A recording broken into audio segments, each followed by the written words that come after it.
Welcome back to Incremental, the continuous improvement podcast. This will be our practice edition, but it is also our 50th episode, which is pretty awesome. Hot dog. Yeah. Very excited to have gotten here. Definitely part of starting this was, will this continue and can we keep it up and can we hopefully make it interesting and bring new ideas every week. I think it has been great from a personal perspective of just like keeping a little bit of pressure on continuing to think about these things and continuing to read and just having new ideas. But also such a cool community aspect to it of people messaging with their expertise on very, very niche esoteric topics. Anyway, so very excited about that. We actually, for our 50th, also started a Patreon. So if you would consider joining, that would be amazing. If you get value out of this podcast and enjoy listening, we put a bunch of time into making it and would love to have folks support that on Patreon. So if that sounds good, hop over there. We have a link in our description. Yes, indeed. Yeah, this podcast has been, I think, somewhat selfish in the sense that it's kept me engaged. Yeah. It's been a very good exercise for me to try and stay engaged with the concepts, to stay engaged in the business in this way. And it's cool to have all of you listeners keeping me accountable effectively. Yeah. And it's been a great way for meeting people, continuing this conversation. So we're also very thankful for everybody who's listening and writing and making this not just us speaking into empty space. Which it was for a while, just we would call each other and talk about this. Yeah. And this adds a whole dimension for sure of getting feedback and really growing the conversation. I mean, everyone says that, I guess, but I don't know. I felt it. It's very cool. Yeah. I think especially at this time too, in American manufacturing and making things in general, and not just making things, but American businesses. I think we're at a little bit of a crux point, maybe, or maybe things are always changing, but it seems like there is a point, a reckoning sort of lately. And I think we all have a lot of work to do.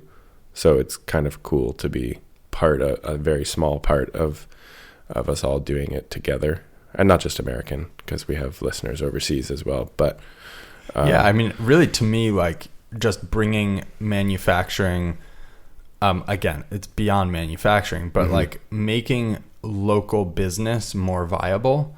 I think this is like such an important aspect of that, is reducing waste and like thinking about these things cleverly, and even just thinking about them to begin with is a big step. I think there is sort of a conversation right now post-pandemic with various things happening in the world in the last few months, some conversation about globalization and where that's gotten us and where we're going to go from here. An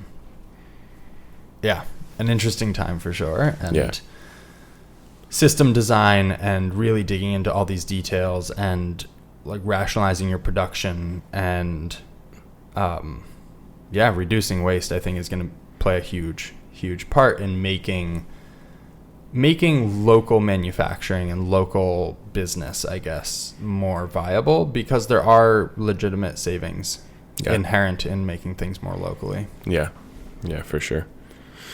Well, for that, jump off into the episode. Yeah. So our quote for the day: "There's no such thing as a failed experiment, only an experiment with unexpected outcomes." From Buckminster Fuller. I like it. I like it. I think I was surprised, like when you read the beginning of the quote, it sounds like it's going to say something like, I don't know, like more a failure of like not doing the experiment or something like that. Yeah. With unexpected outcomes, I guess here, this I think harkens back to last week's episodes, talking about reframing things from I have an idea to I have a hypothesis. I would say that this is 100% true.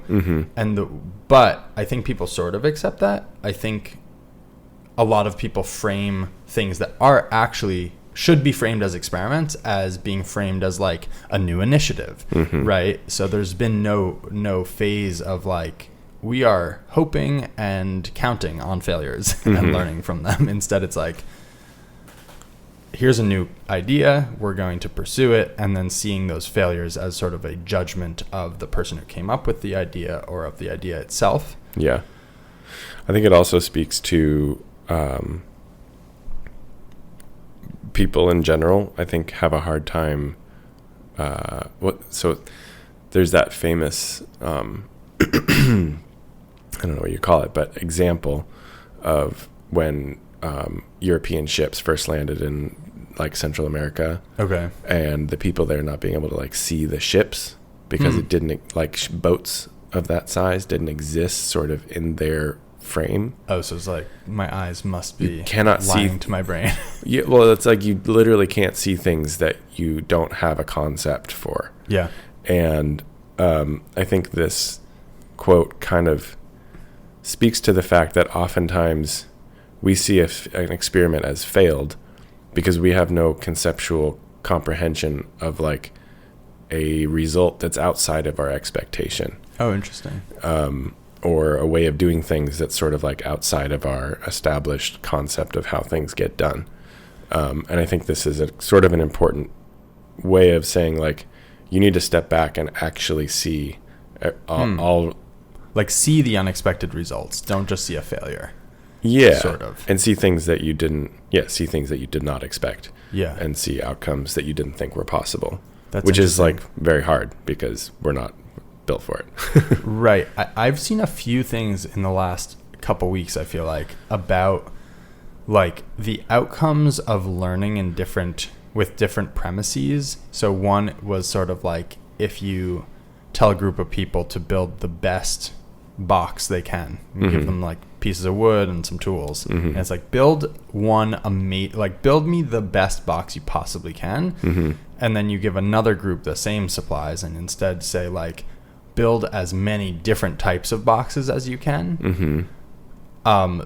After sort of the same period of time, assuming some initial required time, but the group where you told them like do it, like play essentially with these supplies, tend to produce a better box, right? Tend to do the other people's goal better. Interesting. And similarly, like optimizing for learning is a very powerful way of actually getting to the best result.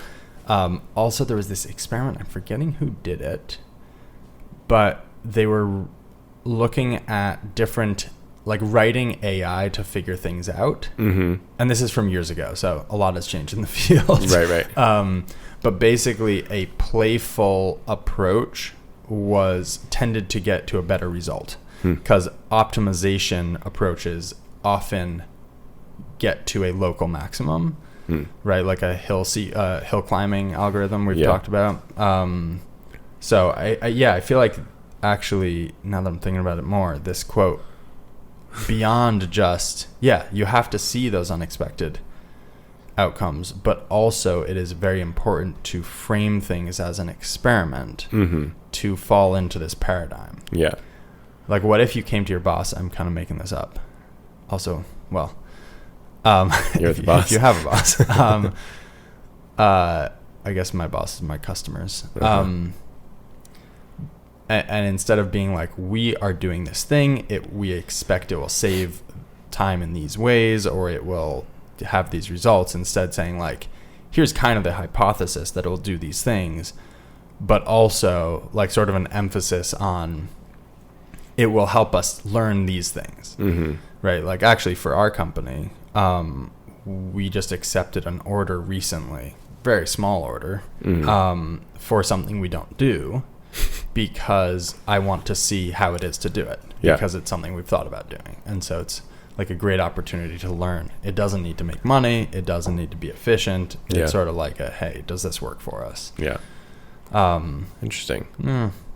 Oh, shoot. I had one last thought on that. Oh, yeah, I think that's what was actually kind of exciting about our early conversations. And even though it hasn't necessarily carried over into the podcast, was like an inspiration for the podcast initially, was sort of that like playful exploration of concepts of being like, a lot of like automation stuff of being like, well, what if we just like cut a hole in the side of the machine and you like got a lazy Susan and like whatever, crazy stuff, but just being like, well, let's like toss it all around. Like, let's not assume nothing works, right? And throw stuff at the wall and see what sticks for the fun of it. And in business in general, there's not a lot of that because of the realities of what we face on the daily.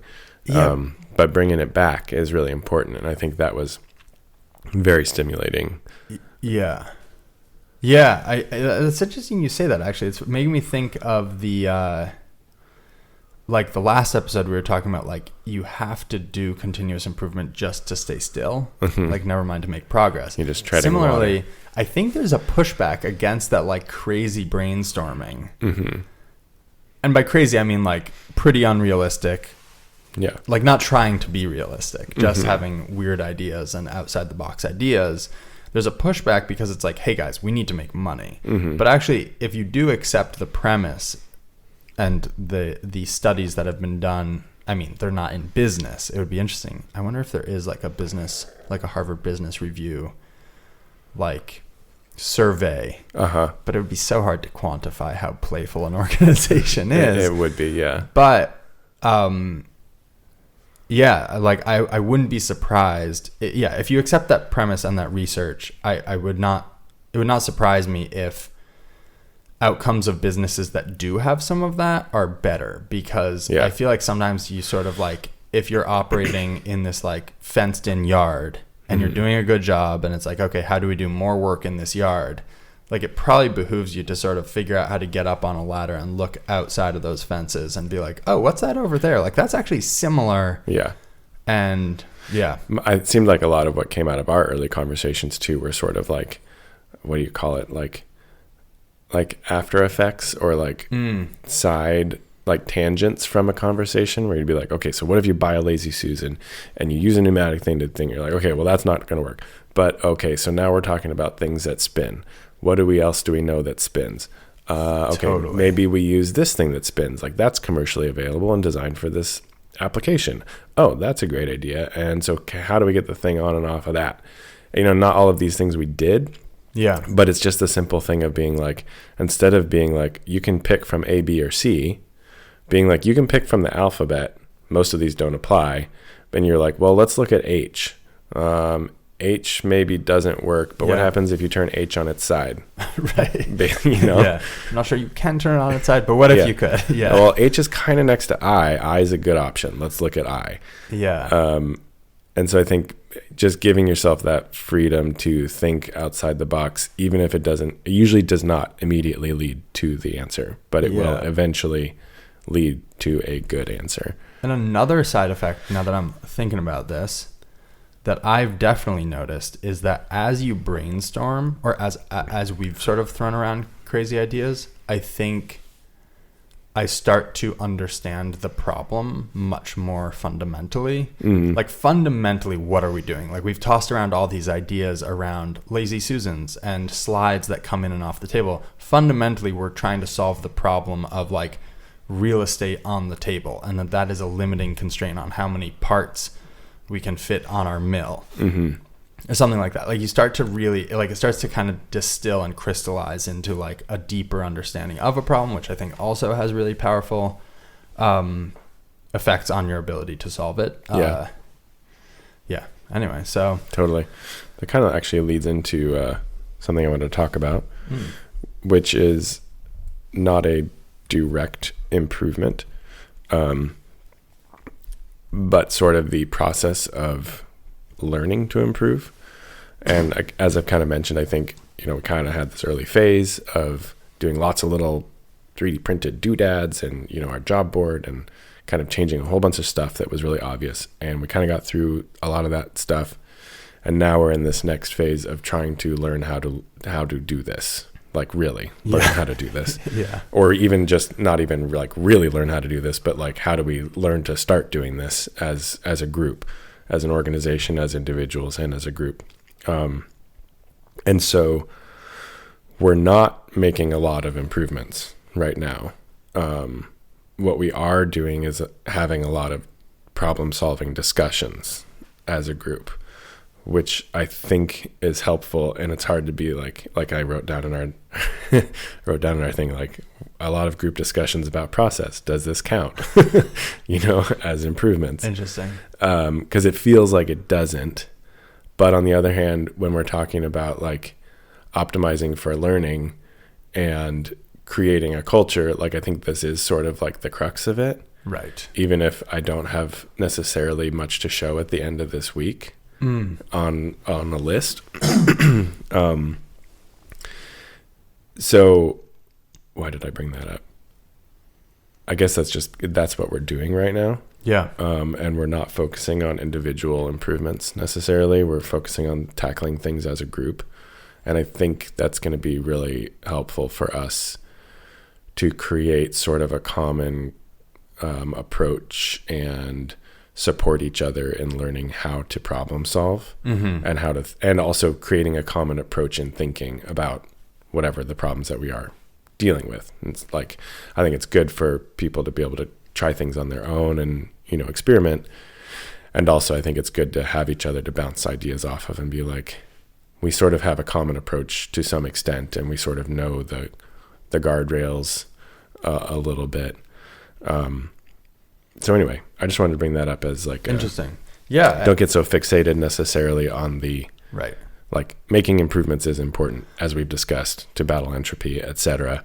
Also, like you have to know how to do it. You have to create that skill.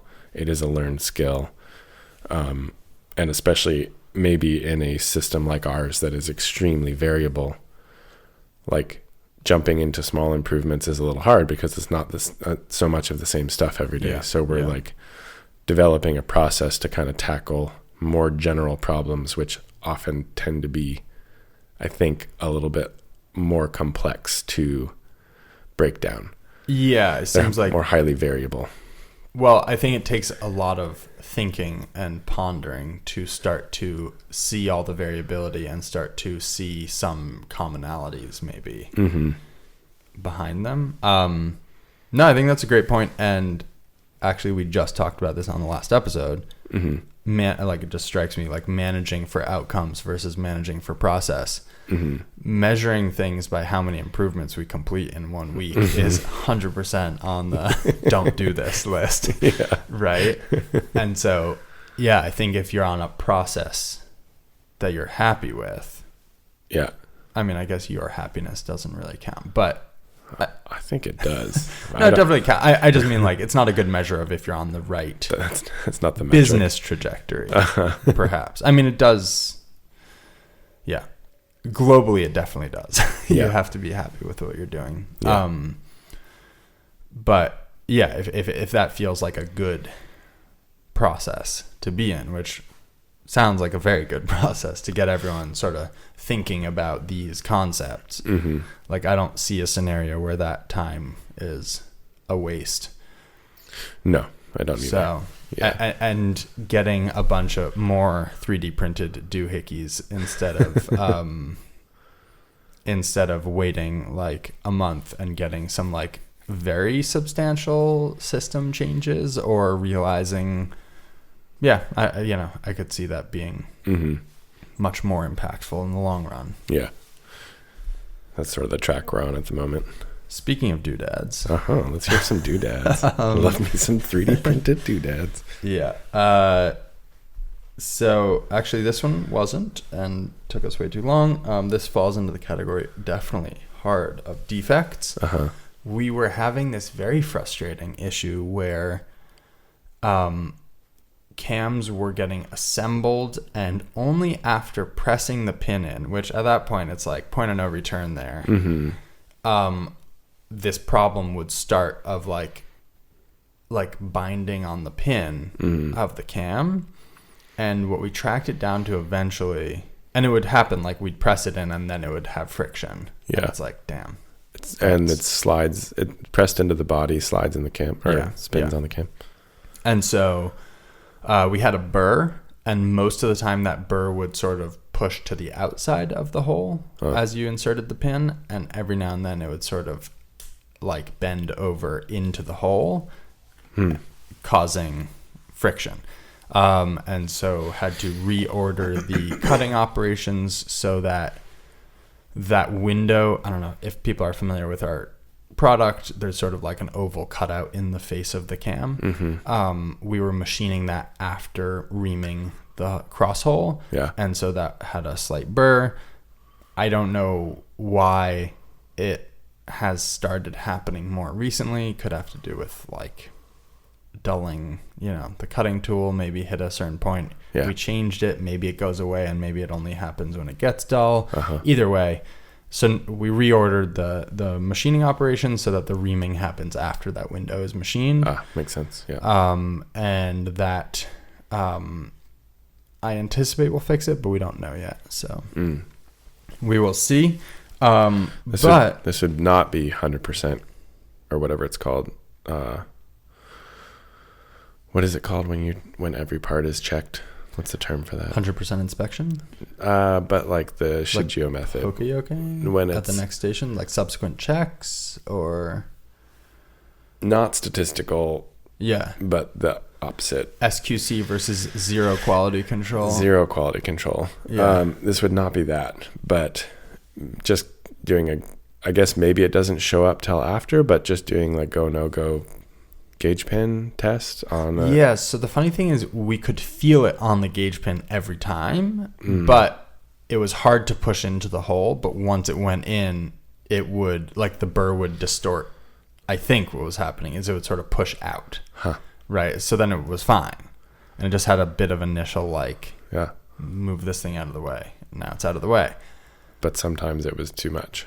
I think sometimes what was happening is after you'd push it in, and this is why, statistical quality control doesn't really solve all problems, even though statistically it should. Well, it's not all. I guess it's like to a few nines after the decimal. But yeah, so that was the issue. We were doing batch checks, basically, like 10% inspection, and that was one of the features to inspect. And you'd push it in, and there was a bit of resistance to get it in, and then it was fine.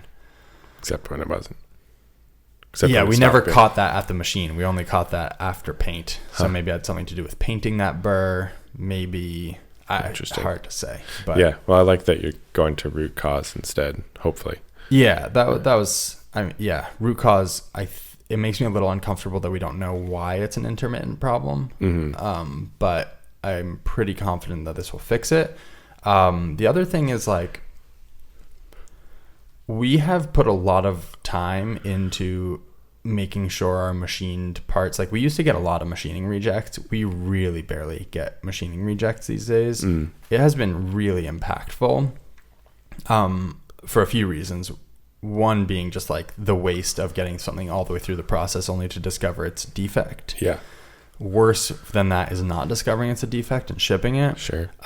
But just also from the internal standpoint of, I think this falls under the category of process Stability, yeah. Yeah.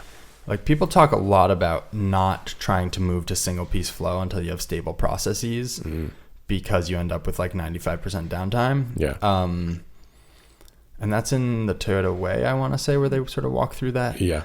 How that math works out. It is definitely noticeable internally. Like, the stability of processes, similar, is just so critical. Similar to how in automation, everyone's like, speed doesn't matter. Right. It's just...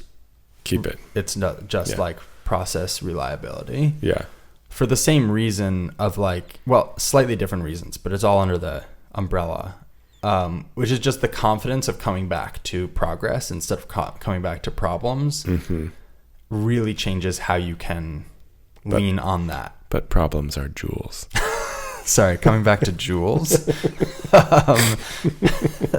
Touche. A whole pile of jewels in the CNC, and not one shippable product. They need to be polished still, but they are jewels. Yeah, by hand. No, but I 100% agree. Stable processes make it's hard to work on unpredictable systems. Yeah, and we have tons of unstable processes, and I think it is easy to sort of feel like there's sort of that feeling of like, I'm so good at my job, like I can respond to all these weird scenarios like fast and like deal with this thing. For example, I'm thinking of sales right now. We do not have a stable sales process in that it's all it's not by feel, this is the wrong word. It's not stable. It's not something I can hand off to someone else and they get the same results, which isn't the same as stability. But anyway, I think there's a lot of feel going on. And so like we do have fluctuating results, and we don't have good feedback loops of like, I mean, this is where SOPs come in. Like they say SOPs are fundamental to improvement. It's because like you need to be like, we are doing these things. Yeah. Let's adjust this step. Yeah. Whereas right now it's sort of like this uncontrolled experiment where I'm changing like a lot of variables all at once, all the time. Anyway, it's sort of a bit of a tangent. Interesting. One of our group improvement processes, which are little projects that we did yesterday, was standardizing setup language for our R450 machine. Very cool. Can you give an example? Yeah. So right now I do the programming and I write the setup sheets. Okay. So it might be like origin is top of stock, left side of stock, rear side of stock, held on this vise, oriented this direction on this station, kind of a thing.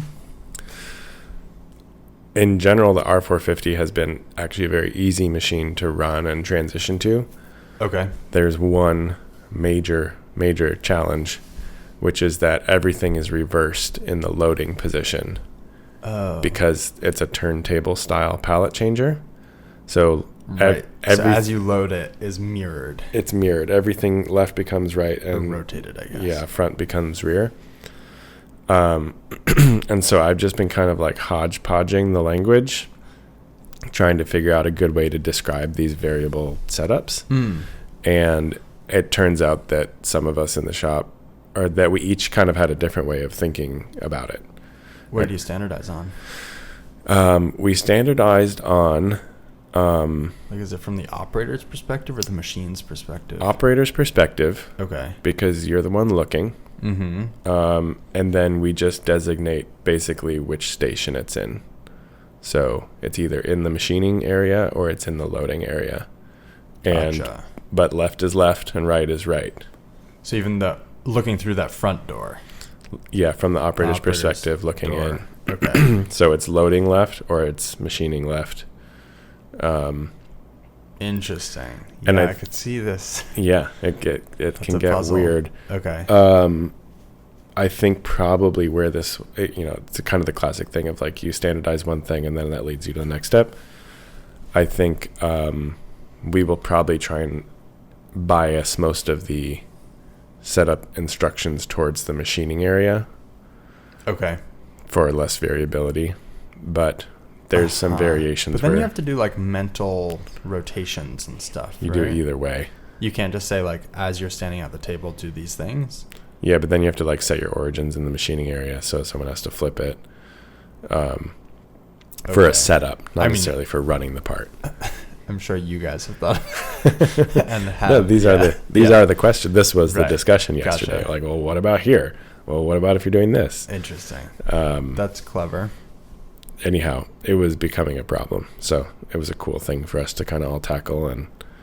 And language is one of those things where there's a lot of different ways to say things, and we often, even with the same words, maybe have our own interpretations. So it was cool to talk through it and write it down.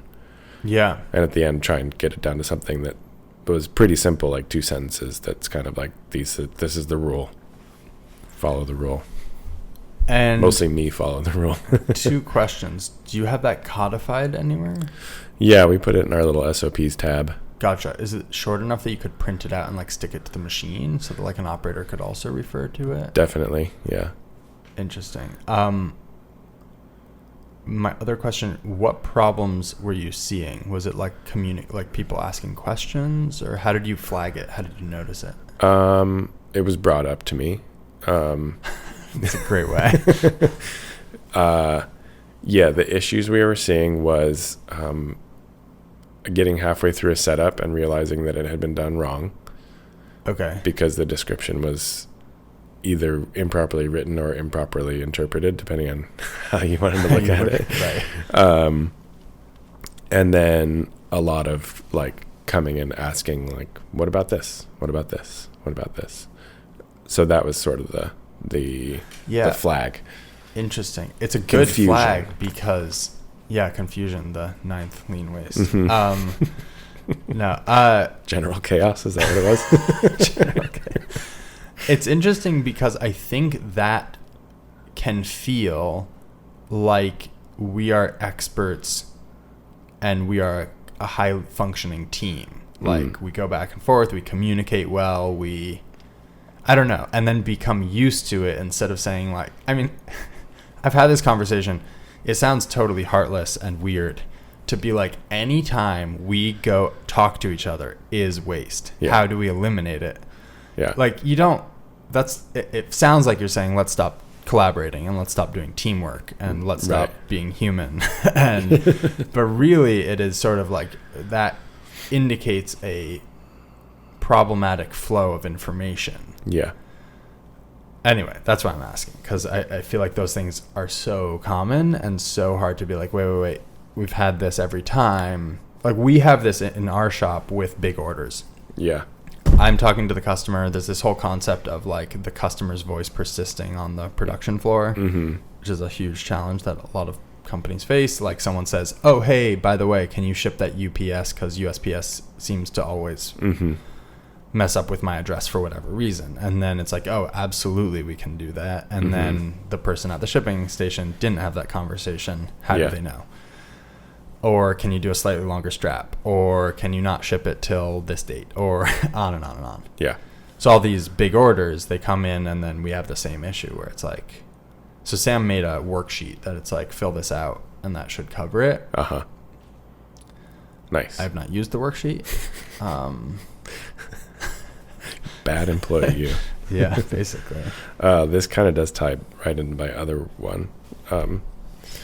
If we want to not go back and forth for a second. It was just like came out of a same situation where right now with the way we're handling things is I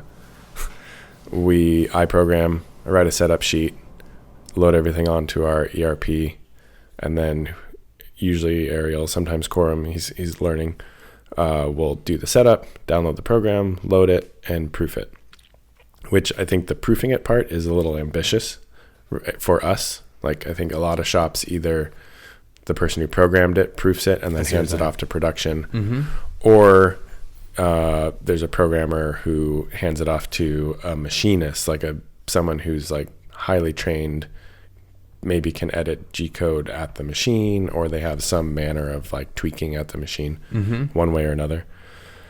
We don't have that yet. So to begin with, what we have is a little on the ambitious side. Noting that.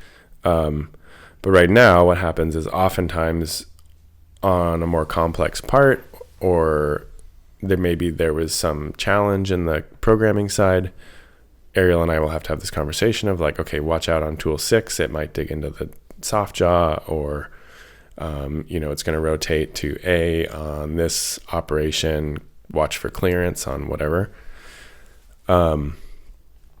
And so she came up to me yesterday as she was about to do a part, and she was like, can we talk about this? And then she like stopped and she was like, how do we stop having this conversation? And I was like, that is a great question. Yeah. And here's one option. So there's this program called Camotics, which is just like a cam simulator. Okay. I think it's free, pretty basic, but I downloaded it a couple of years ago with the intention of having it like so that an operator could simulate the code before running it on the machine. You have to like make sure that its tool library matches your tool library, which becomes a whole thing to maintain. Especially, in non-production work, I guess. Yeah. So we have not started using it. And so we kind of talked through it, and I was like, this is one option, or probably the better long-term option is that we switch to using Fusion 360, and every operator can open the file and like view, do a simulation. And both Ariel and Quorum were like, yeah, that seems like the way to go. So we may have decided yesterday to switch to Fusion. Cool. And Fusion because what? Like, I'm not understanding why that means Fusion. Oh, well, so right now we use HSMWorks, which is native on my personal computer. So it's a license cost issue? It's a license cost issue. It's also, I guess we could cloud store it or like local server store the files so they could view them. Not to dissuade you. Yeah. At all. Like, maybe you should make the switch and do this. Would it work to do like a screen capture of your simulation and just include that in the file so they could watch it? That's a cool idea. I don't know. Maybe. What I was going to say is I think the lead on effect would be that if they had Fusion or I guess some other cam option at the workstations, the next issue that always comes up is then the program needs a tweak. They come back to me. I make the tweak. We hand it back off. Right. And they could that would be a good entry point for learning cam true. As they started to observe how things were done, make small tweaks, and then they could move into full programming on their own.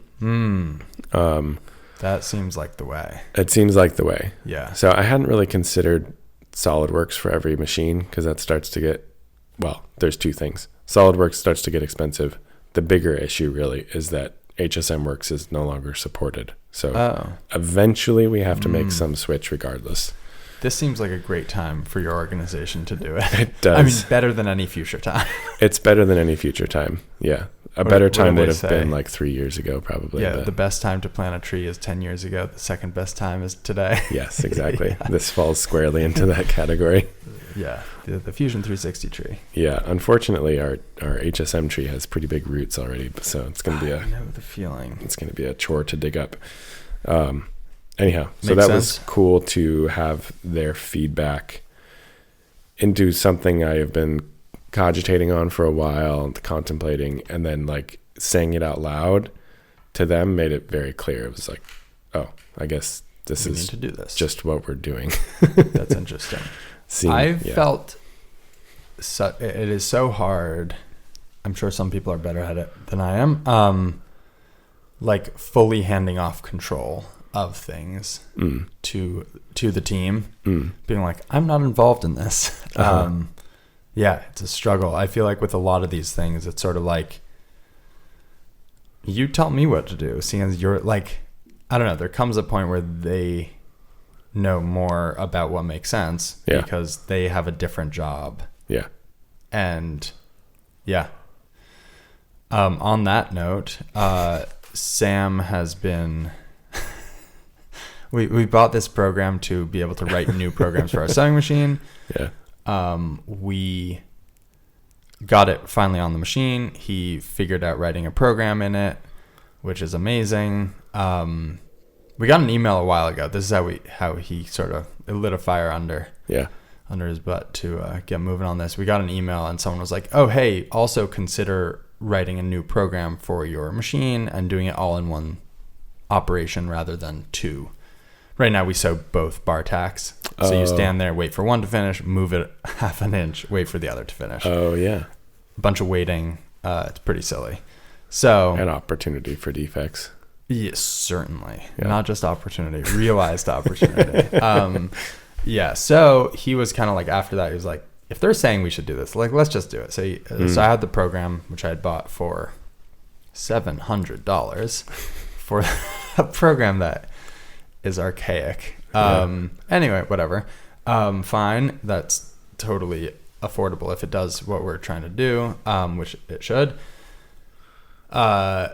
He has yet to figure out how to get it loaded onto the Juki sewing machine. So we write the program, put it on a thumb drive, put the thumb drive over. It won't find any of the programs on it. Yeah. Sorry. Yeah. Jumping into problem solving mode. What size thumb drive? 16 gig? Okay. I know that, like, sounds ridiculous, but the Brother machines often won't read a large thumb drive. Really? So I specifically ordered, I think, a bunch of, like, whatever the smallest you can get, 4 or 8 thumb drives. Okay, they might be 32. I'll check. Yeah, and Interesting. So it was like hit or miss. Some of them, if they were larger, would work. Occasionally not. That's super odd. It's surprisingly hard to find small capacity thumb drives these days, but interesting. That might be worth tip. Yeah, simple solve it. Simple fix. I was sort of saying to him, it might just be like the file name is not exactly right, because I know on the Brother machines, anything that doesn't have a capital O at the beginning, it won't even... Does not exist. It does not exist, which to anyone who's used most like consumer computing products, it's like, what? Into that? No way. I had a very funny, this is just a funny aside, but last year we went to IMTS, and it's probably like the first time in quite a long time that I'd been away for the shop for like 4 or 5 days or something. Okay. I got back into the shop the next week, like tried to load a program, and I like would not go. And I was like, what is going on? And like texted some friends, and I was like, what am I doing wrong? And I was like, I forgot the O. Like, it was, but funny. I was like, my machine's broken. What's the issue? Hilarious. Yeah. Anyway, so he's been taking lead on that to the point where I called the person who I bought the program from. Well, this was sort of funny. I was told that it is a self-taught program, and I was kind of like, well, I wish it was, because we read the manual for the program. You know, there's like a README document, and it's like, well, where am I meant to learn from? Because I don't know. It's so weird. Anyway, so I had to sort of got to hand off that conversation and just be like, and it's so tempting. For me, it's like watching someone try to untie a knot, and it's like, give it to me. Let me try. Like, it's so hard to do, and just really just walk away. Just be like, you can solve this problem. Yeah. It's tough. I'm appreciating it more and more as time goes on. Oh, it's awesome. Yeah. It's so cool when problems get solved, and you're like, oh, yeah, had nothing to do with that. That's amazing. Yeah. I mean, it is the goal. Well, the goal is profit. Sort of, maybe. I improved the email process for working on some PR projects. And normally I just get in my email, I find a bunch of people that I'm trying to email, and I write them a bunch of emails. And this time I was like, wait a second. I'm probably going to write nearly the same email. Yeah. Let me just craft the one. Yeah. Pros and cons to this. The upside, well, I'm not sure it was an improvement, I guess. And here's why. And this is interesting from a single piece flow perspective. I've spent way more hours on this one draft than I would have probably emailing every single person because it now feels like this, like... That's an over-processing issue. Well, I'm like trying to get it to a state that with the other ones, typically what I do, and this is sort of the recommendation for like finding suppliers as like a startup, is like find 10, you have your best 5, like best fit, start with your 10th, right? You probably don't want to work with them. Email them, have that conversation, see kind of what points of friction you have, then move on to the next. And so I often apply that to these sorts of projects. So I'll just write one, they reply being like confused about a particular part, so then I can, and over the course of the process, I get much better at those emails. Sure. So I can't really decide where I should be versus where I am, because on one hand you could say, well, that's a much more iterative process, and that is the way to go, is to take a lot of little steps. But on the flip side, without having a baseline document, I'm not actually improving any organizational knowledge. I'm just improving maybe my own knowledge. And so like if I had all of those emails in one file, I could probably look back at all the other emails I've written in this sort of topic of like PR outreach and pull from them and get up, like be much further along if I had approached this whole process more as a like optimized for learning, write a thing about how we do this. Yeah. Well, I don't know. So I'm lost in the sauce here. It might be a little of both, right? Like you maybe just need to change your horizon a little bit. For writing this document. Well, yeah, you can be like, this is iteration 1. And instead of sending it to one person and iterating, I send it to 10 people. And then I iterate over the next several months versus being like, I'm going to iterate over the next 3 days through these sequence of individuals. I'm going to establish this baseline. Then I will iterate the baseline. Then the counter argument that I am kind of stuck between is, on the other hand, you could also say, like, what if this is way more effective than actually all this time? Like, I might just be creating a much more high quality product than I have in the past, right? So like forward motion doesn't really count unless I'm getting the thing I'm trying to get. Like, unless I'm getting to the destination. Forward motion to 2 doesn't count if you start at 10 with the other process and or like, move to 100. Yeah. So like, I think there's also that side of it, which I can't know ahead of time. A bunch of people have sort of said with like social media. I mean, this is like Mr. Beast on YouTube has some interesting thoughts on the quote unquote algorithm and so on. But the relevant point here is he's said, he's of the belief, or has results too, but that it is easier to make one video that gets 1 million views than it is to make 10 videos that get 100,000 views. Like putting that effort in anyway, right? So like this could be a case of that too, where I am putting a lot more time in. Yeah. Anyway, I don't know where I'm at. We'll see. But yeah. Anyway. I'll be curious to hear how that progresses. Yeah. Unfortunately, I won't have great data, but because I'm going to send it to like 10 people versus the 8 I sent it to last. It's like well, over the next with a different ask 2 years. Yeah, there we go. I'll hopefully have some thoughts over the next 1 to 2 years. Yeah, I have a few little fiddly bits here. Let's fiddle away. So I mentioned last week we changed how we paint. Now we're doing it by color. So every day we're painting a different color. That has the local efficiency in the paint booth, which is the opposite of what you're meant to seek, which is global efficiency. But that happens to be manned by the same resource that is, like if you see a few bottlenecks in a system, that tends to be one resource that acts on all of those stations. Yeah. So that could be like a forklift that has to move material to a bunch of different production lines. And so if you see a buildup of something at 3 production lines, you can say, oh, we have 3 bottlenecks, but that's thought to be impossible. I don't know. Anyway, I'm not sure that makes sense to me, but in this case, that unifying bottleneck is my time and I'm the one who paints. So that was sort of the thinking there. And this is an experiment. Yeah. It's going to cause other issues. Other things, bought some cheap little plastic sleeves for our Kanban. And so that will keep it. So just been putting more, like every time we find Kanban, put them in a sleeve. Not every time, but a lot of, like some things are fine without a sleeve. And then more cleaning. So in terms of that backslide, the dust continues to rain down. And it's kind of, you go in areas you haven't looked in a while and you're like, man, this is grimy. So just been, it's sort of also nice when I have like a lot on my mind, just go and clean some stuff and you can kind of think while doing something. Yep. Cool. Spray bottles, paper towels. Yeah. Make the shop look a little nicer.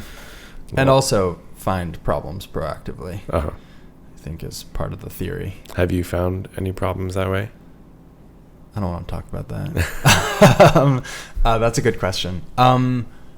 No, I don't. That's not true. I did. I'm trying to think what it was. Oh, it was wear on the hoses of the CNC. Mm-hmm. But I would say there's two things. One is finding problems through deep cleaning that you wouldn't otherwise see, and that is real. The other is maintaining an environment where abnormalities are visually apparent. Yeah. So like if your shop is really dirty, something dripping oil won't stand out. Yeah. And so, yeah, sort of two sides of the same coin. Mm-hmm. Absolutely. And that's kind of it. Cool. Yeah. Anyway, congrats on 50 episodes. That's cool. We did it. Yeah. And we're out. Hop on. Yeah, that's it. No, but if you would, head over to our Patreon and subscribe. We, love doing this and are excited to do another 50. Keep providing more amazing content. That's the goal. Hopefully. You can find me on Instagram at lichen_MFG and on the interwebs at lichenprecision.com. And you can find me at austere_manufacturing and online at www.austeremfg.com. And the podcast at Incremental CI on Instagram and the Patreon. The link is in the description. We will see you next week.